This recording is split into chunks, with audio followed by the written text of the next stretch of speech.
I just bought popcorn at the football game, my sister's son said. By morning, my card was drained.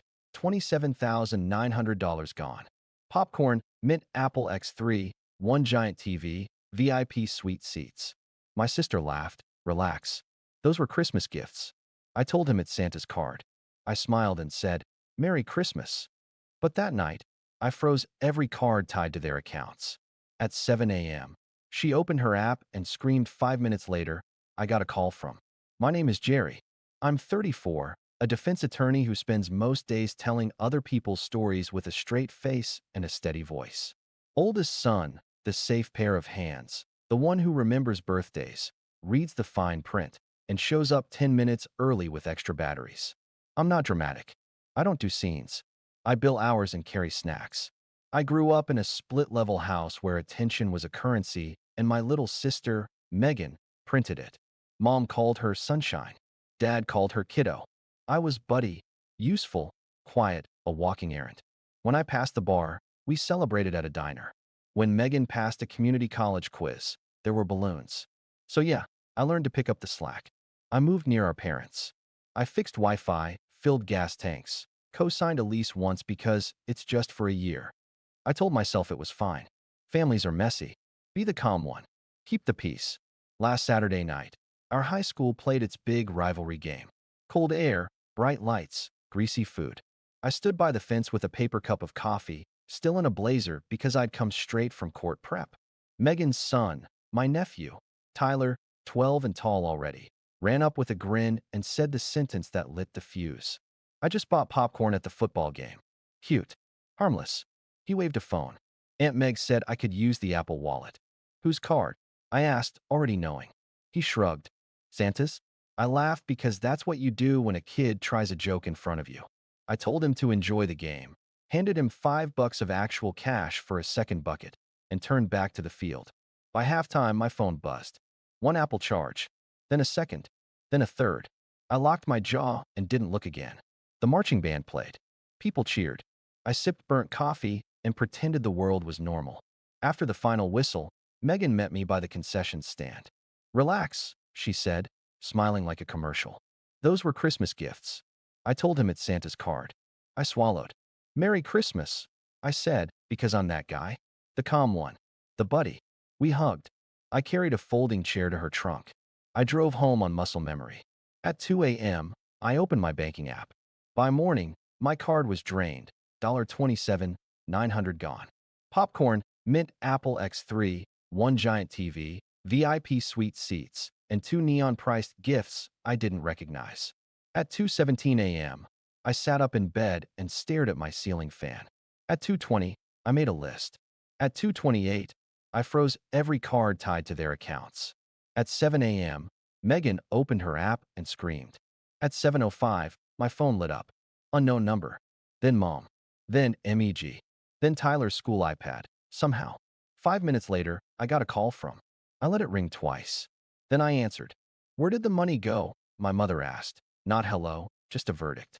In the background, I heard Megan crying and Dad opening cabinets like he could fix this if he just found the right wrench.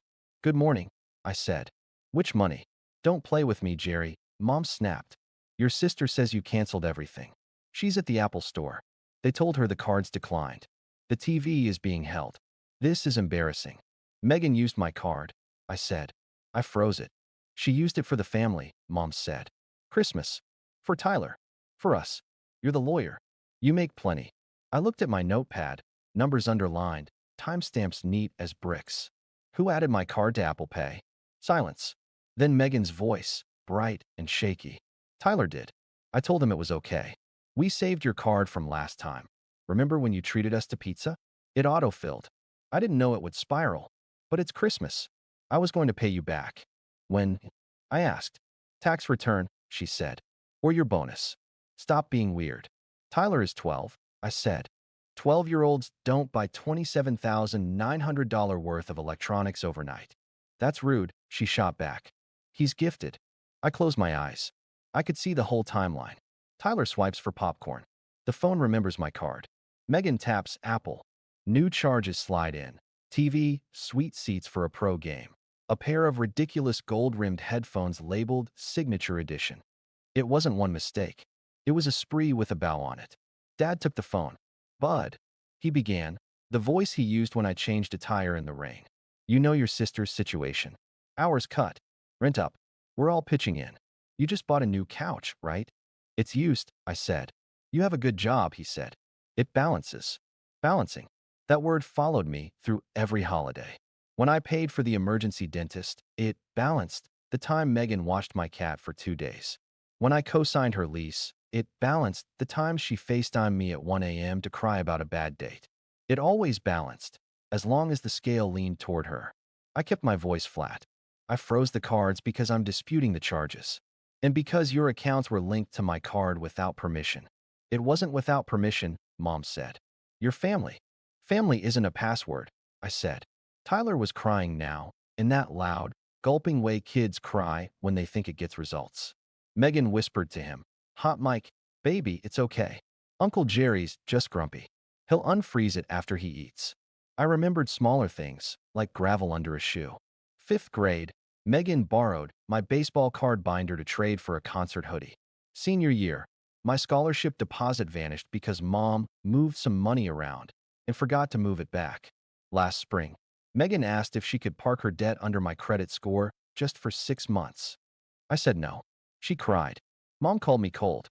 Dad said, "You're the one with the head for numbers." "You okay?" my friend Nina asked that afternoon when I finally left my apartment. She's a prosecutor on the 4th floor. We share a hallway, coffee, the mutual eye roll of people who read terrible facts for a living. "Family thing," I said. "I can tell," she said. "You're using your hearing face." I told her the popcorn version. She listened without interrupting, the rarest skill in our building. "You know what you're doing, right?" she said when I finished. "Being a jerk," I said. "Setting a boundary," she said. That night my phone stacked messages like plates. "Megan, unfreeze the card." "Mom, your sister is humiliated." "Dad, call me." "Tyler." Somehow, emojis of popcorn and a crying face. Then another charge attempt at 9:13 p.m. for VIP suite upgrade. Declined. Monday morning at 6:48, Megan sent me a screenshot. Declined at pharmacy, Jerry. He's sick. A bottle of flu syrup circled in red. I drove it over myself at 7:20. Tyler opened the door in a hoodie 3 sizes too big, one I recognized from a luxury collage on Megan's Pinterest. He sniffed. "Are you mad at me?" "No," I said. "I'm mad at the grown-ups." Megan came in hot. "Why are you here? Did you unfreeze it?" "No," I said. I set the syrup on the counter. The kitchen smelled like last night's fries and body spray. The TV box in the corner boasted 85 inches. The shipping sticker had my name. "Return label," I said, tapping it. Megan folded her arms. "We're keeping it. You bought it with my card." "Family card," she said. I felt my heart rate do that courtroom climb. "Meg, look at me." She looked anywhere else. "You used my money without asking. Then you laughed. Then you told your son it was Santa. You made a child your cover." Her eyes flashed. "Judge me for trying to give him a good Christmas? Wow. Congrats on being miserable." I wasn't miserable. I was tired. There's a difference. Tired remembers dates. And I remembered last March when she promised to pay me $150 a month, no matter what, and then sent me a text in April. "Oops, can I skip this month?" Tyler needs cleats. Then May. He needs a hoodie. June. He needs AirPods. August. He needs a school iPad. Need was elastic. It snapped around anything shiny. At 9:02 a.m., I called my bank. I used lawyer voice. I filed a fraud report on charges after 8 p.m. Saturday, I listed the merchant IDs. I documented the Apple Pay device name, Meg's iPhone, that had made the purchases. I sent them the text thread. I asked them to lock every card that had ever touched that device. At lunch, Dad parked outside my office with a paper bag of sandwiches and a face like he was delivering a baby bird. "Don't go nuclear," he said. "I'm not," I said. "You froze their grocery card," he said. "The grocery card was my card," I said. He sighed. "She made a mistake. You're going to burn down Christmas over a mistake." Over a mistake. Over popcorn. Over $27,900 with a winky-faced device name. I stared at the ceiling of the parking garage, so I wouldn't say something that would end us both. "Dad," I said quietly, "when did you and Mom decide that my money is community property But my time is a solo sport. He blinked. What? When you need a lawyer? I asked. Who drives to county at 3 a.m.? Me. When your washing machine floods? Me. When you need someone to read mom's insurance refusal? Me. But when I say, please don't add my card to your wallet, I'm cold. It's family, he said again, as if repetition could make it law. It's unauthorized use, I said, just once, without heat. The breaking point was supposed to be quiet. My plan: keep the dispute moving, return the TV, write a polite, hard email. Instead, Thursday torched itself. It was Dad's birthday. We met at a chain Italian place at 6. Mom wore pearls. Tyler slumped in a booth flipping a menu like it had offended him. Megan was sugary nice, which is our family's weather alert. The server took drink orders. Megan kept her smile on me like a stage light. So, she said brightly, you got the bank to unfreeze it? No, I said. Her smile didn't move. We can talk after cake. We ate. We did the thing where everyone pretends the breadsticks are a miracle to avoid the topic strangling the table. Midway through Dad's second glass of red, Megan set her fork down. This is insane, she said. You're humiliating me. Meg, Mom warned, but she was already rolling. You're a lawyer, she said to me. It's not even real money. It's points.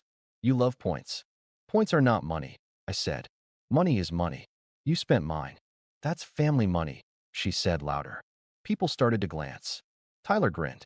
He likes episodes. I put my napkin down and looked at Dad. We can step outside.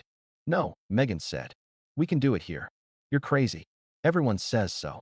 You're obsessed with control. You need therapy. Probably, I said. But this isn't therapy. It's math. She laughed, a small, mean sound. You're trying to punish me, she said. Because Mom and Dad loved me more. I took a breath, felt my pulse settle, and heard my own voice go calm. Closing argument calm. This isn't about revenge, I said, steady. This is about closure. She blinked. The table went very still. I slid a plain envelope across to her. Inside, a one-page letter I'd drafted that afternoon. Not a lawsuit, not a threat, just a ledger and a line. Effective today, it read, I will not share bank access, cards, or credit with you or anyone else. I will not co-sign, gift large purchases, or be responsible for any debt you create. I will help in emergencies that involve safety or health, once, if asked in advance, and if I decide yes. That decision will not be debated. If you attempt to use my information without permission again, I will file a police report. I love you. These are my boundaries. Megan read it, lip curled. You're actually insane. Tyler said, can I get the chocolate lava cake? Mom hissed, not now. Megan snapped the letter back at me. It fluttered across the table, a paper fish. So, you're cutting us off, she said. Over popcorn. I looked at Tyler. Buddy, order the cake. He did. Mom leaned in. You're going to break this family. We're already broken, I said. We broke when stealing got renamed Christmas. We broke when help became tribute. Dad slammed his palms softly on the table, not enough to scare the next booth, just enough to warn the herd. Enough. Jerry, you unfreeze the card tonight. Meg, you apologize for the TV. Everyone stops yelling. No, I said. The word had weight. It landed and didn't bounce. Megan laughed again, but her face had that wild shine I recognize from defendants right before they say the thing that loses them the jury. Okay, she said. Then we'll fix it our way. What does that mean? I asked. She held up her phone. Crowdfunding, she said. Family deserves better. People help. They'll see what you are. She wasn't bluffing. At 9:14 p.m., a post went up. A photo of Tyler under a too-big blanket, the TV box in the background, a caption about stingy relatives and power trips, and a boy who just wanted Christmas. The link asked for $2,000. By midnight it asked for $10,000. By morning it said, goal met. Thank you, angels. I didn't sleep. I wrote instead. Not online. Not to the crowd. To 3 people. At 2:03 a.m., I emailed Mom and Dad and Megan. I am done being the family wallet. We can talk next week. Not about money. About rules. At 7 a.m., Mom called, shrill with victory and smoke. They raised it, she said.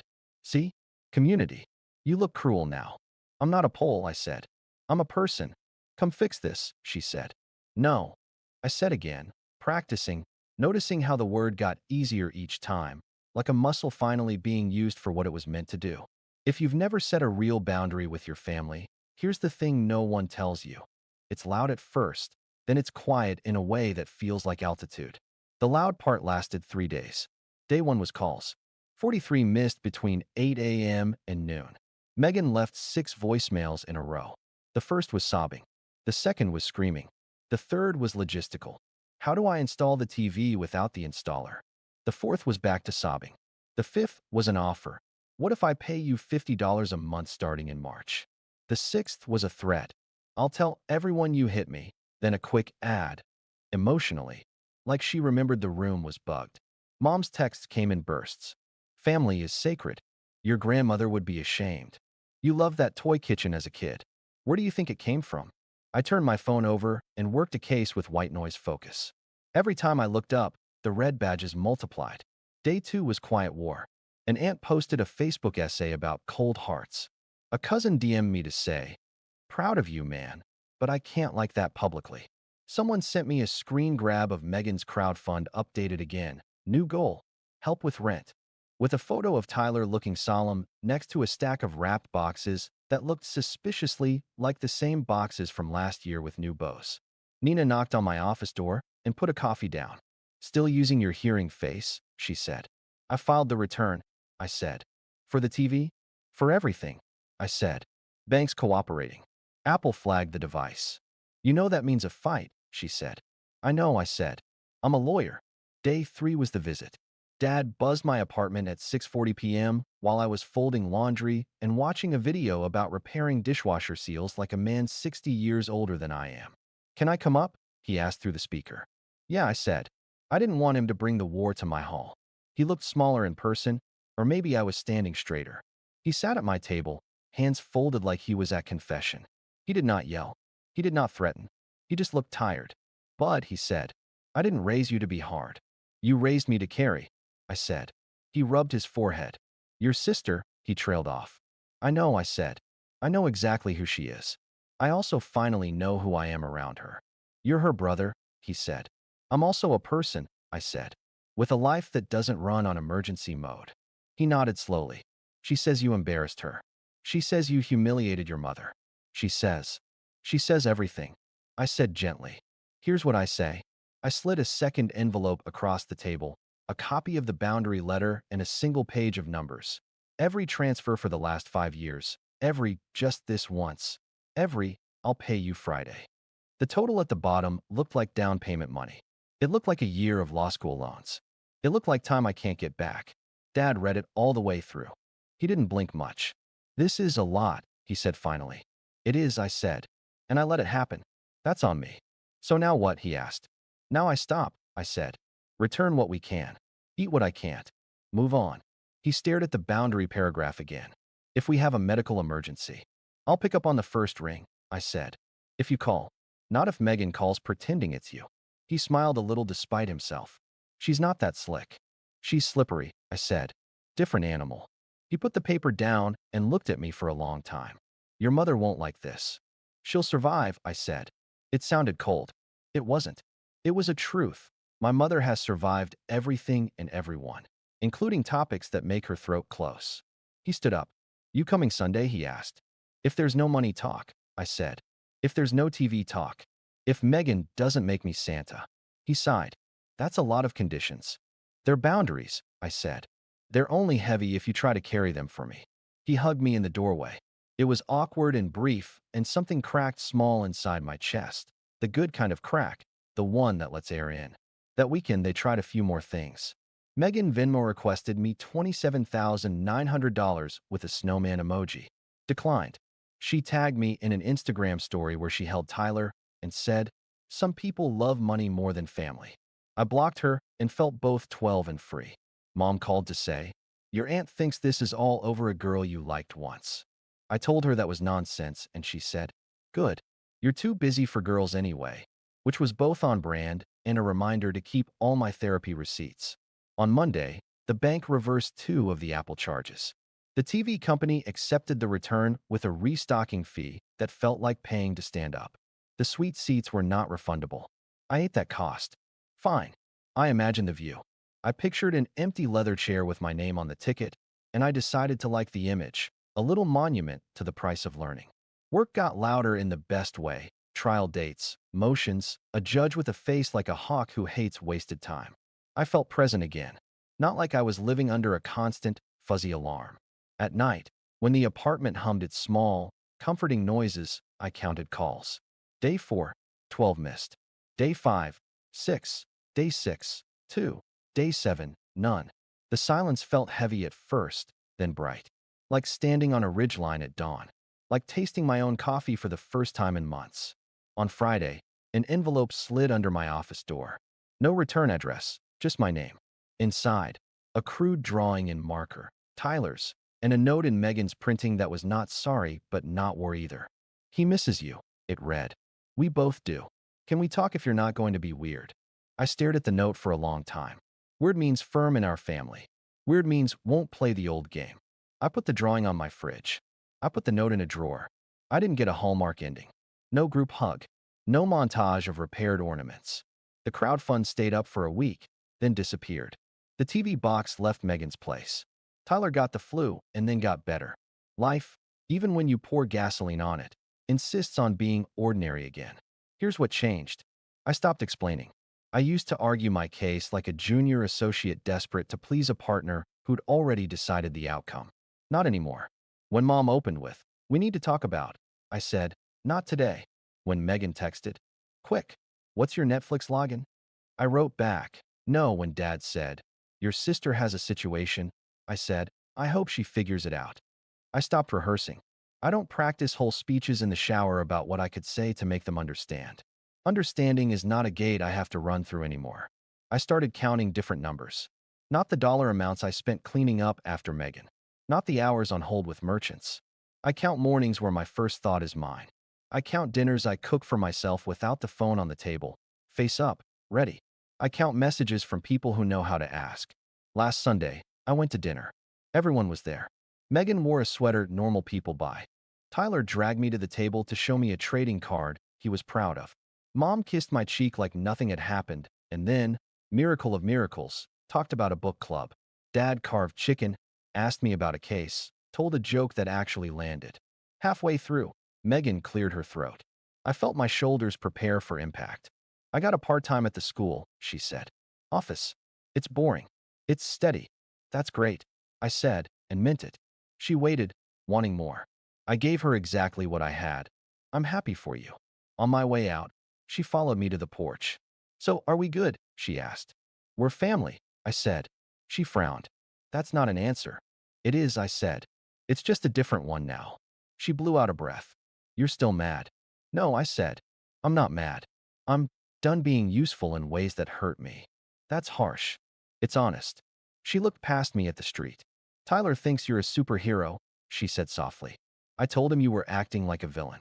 I nodded. "That sounds right," I said. "Boundaries look like villains to people who loved your lack of them." She didn't argue. She didn't apologize. We stood in the quiet until Tyler pressed his face to the glass and made a fish mouth, and we both laughed, because life insists. In the car, I sat a minute with the engine off and said it out loud in case the part of me that still needed court record certainty required it.